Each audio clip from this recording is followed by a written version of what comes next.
প্রথম গোল দেখা পেল এরশাদ। এরশাদ নিজে নিয়ন্ত্রণ রেখেছে, চমৎকার রাইডিং করে যাওয়ার চেষ্টা।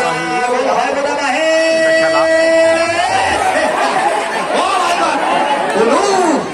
এরশাদ।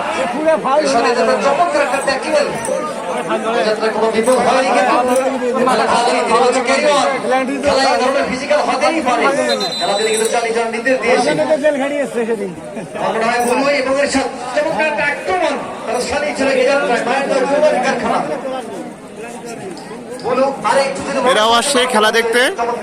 দেখা কিন্তু পিত বলু এবং এরশাদ খানিকটা চোখ পেয়েছে। ডাক্তার সাহেব কে আছেন? দেখতে পাচ্ছেন রোগী কি সুস্থ হয়ে যাবেন? একটা উৎসব মুখর পরিবেশ। একটু আগে শত শত দর্শক, হাজার হাজার দর্শক হবে। তিনি কিন্তু ব্যান্ডেজ মাথায় নিয়ে গেছে।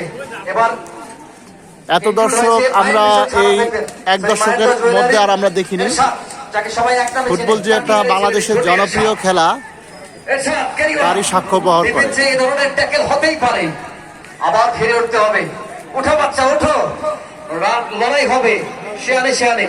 ইতিমধ্যে যারা আজকে এই সাদিকুল ইসলাম স্মৃতি শহীদ স্মৃতি ফুটবল টুর্নামেন্ট 2026-এর মেগা ফাইনাল খেলায় বাংলার মাটি সোনার চেয়ে খাঁটি বিনা টিকিটে খেলা দেখছেন, তাদেরকে জানিয়ে দিচ্ছি কোন দলেই কিন্তু গোল করতে পারেনি।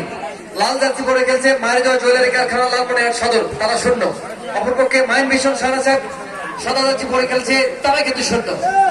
এজন্য দর্শক একটু ঘুমিয়ে গেছে। মোগলহাটের দর্শক এবং লালমনিরহাট সদরের দর্শক গোল হলে বোঝা যাবে কায় কোন পাশে। আজকের খেলার প্রধান অতিথি জনাব অধ্যক্ষ আসাদুল্লাহ দুলু, মাননীয় মন্ত্রী দুর্যোগ ব্যবস্থাপনা, ত্রাণ মন্ত্রণালয়, গণপ্রজাতন্ত্রী বাংলাদেশ সরকার। তিনি হয়তো বা কিছুক্ষণের মধ্যে আমাদের মঞ্চ আলোকিত করবে।